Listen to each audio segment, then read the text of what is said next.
Hakim Rahman Sibli juga berkata, Nik Ilin Durina dan anaknya tidak mempunyai asas undang-undang untuk memulakan cabaran kerana mereka bukan pihak yang terkesan. Mereka hanyalah penyebut. Assalamualaikum, salam sejahtera, selamat tengah hari semua. Kepada yang menyambut Tahun Baru Cina ini, saya ucapkan Kong Hee Pat Choy. Untuk video khas kini, saya akan memperkatakan satu pandangan mengenai peranan Kerajaan Persekutuan dalam pertikaian enakmen syariah Kelantan. Kita tahu keputusan 81 dalam penghakiman petisyen yang dibuat oleh dua orang peguam daripada negeri Kelantan ini mendapat pelbagai respon dan ulasan.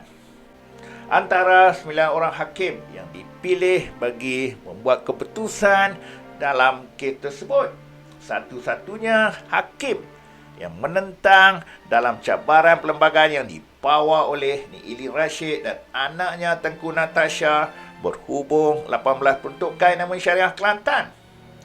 Beliau mempersoalkan di mana Kerajaan Persekutuan dalam prosiding tersebut.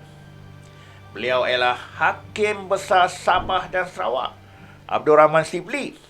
Beliau berkata, Kerajaan Persekutuan bukan pihak yang dinyatakan dalam petisyen yang dikemukakan oleh peguam dua beranak ini bagi membatalkan beberapa peruntukan dalam enakmen tersebut. Tidak jelas apakah pendirian peguam negara berhubung perkara ini, yang mana dalam kebiasaannya peguam negara mewakili pihak kerajaan bagi prosiding mahkamah. Pihak peguam negara sepatutnya menjadi pihak yang memulakan cabaran ini tanpa perlu memohon izin Mahkamah Persekutuan. Dalam keputusan 81 semalam, Mahkamah Persekutuan telah membatalkan 6 peruntukan terkandung dalam enakmen Kanun Jenayah Syariah Kelantan 2019 atas alasan ia melanggar Perlembagaan Persekutuan.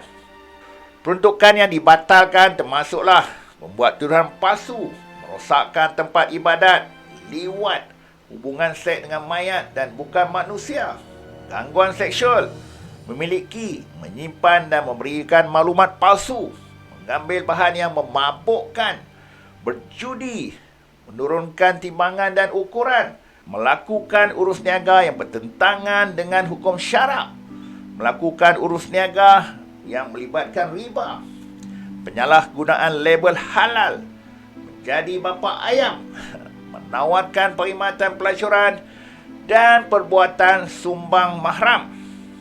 Dalam keputusan semalam, Ketua Hakim Negara Tengku Maimun Tuan Mat telah menyampaikan putusan itu. Beliau berkata, Dewan Undangan Negeri Kelantan tidak mempunyai kuasa bagi meluluskan 16 peruntukan itu sebahagian enakmen kesalahan jenayah syariah kerana ia sudah pun terdapat dalam Undang-Undang Persekutuan. Hakim lain yang bersidang semalam terdiri daripada Presiden Mahkamah Rayuan Abang Iskandar Abang Hashim, Hakim Besar Melaya Zabidi Dia, Hakim Nalini Padmanathan, Mary Lim, Harminder Singh Daliwal, Nordin Hassan dan juga Abu Bakar Jaiz. Ketua Hakim juga berkata, kes itu bukan bertujuan untuk menggugut agama Islam ataupun mahkamah syariah, tapi semata-mata untuk mempersoalkan sama ada sebuah Dewan Undangan Negeri, sebuah negeri boleh meluluskan undang-undang tanpa melampaui kuasa yang diberikan kepadanya oleh Perlembagaan Persekutuan. Hakim Rahman Sibli juga berkata, Nik Ilin Durina dan anaknya tidak mempunyai asas undang-undang untuk memulakan cabaran kerana mereka bukan pihak yang terkesan. Mereka sebenarnya gagal menunjukkan bahawa enakmen itu melanggar hak perlembagaan mereka.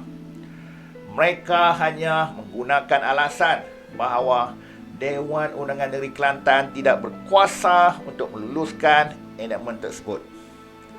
Beliau berkata lagi, Mahkamah Persekutuan sebelum ini yang bersidang pada tahun 2022 tidak sepatutnya membenarkan Nik Eileen dan Yasmin meneruskan cabaran kerana mereka hanyalah penyebok. Permohonan ini adalah satu penyalahgunaan proses mahkamah. Mahkamah tidak mempunyai asas untuk mendengar hujah kes mereka apabila kedua-dua mereka gagal melepasi halangan pertama, iaitu peringkat izin.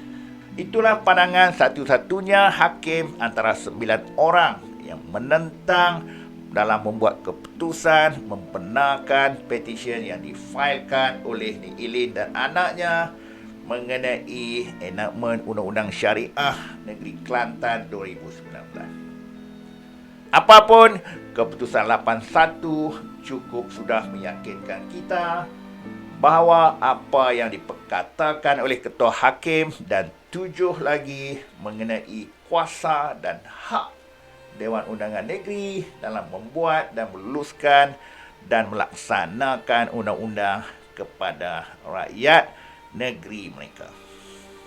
Terima kasih kepada semua hakim yang bijaksana dalam membuat keputusan, walaupun ada antara rakyat yang tidak senang hati, kononnya ia melemahkan keseluruhan mahkamah syariah di Malaysia. Satu tuduhan dan dakwaan yang sangat-sangat tidak bertanggungjawab dan hanyalah satu tuduhan yang berasaskan politik semata-mata. Sekian daripada saya untuk ulasan pagi ini. Terima kasih. Kong Hee Fat Choi, beristirahatlah. Teruskan memberi sokongan kepada Islam. Sekian, wassalam.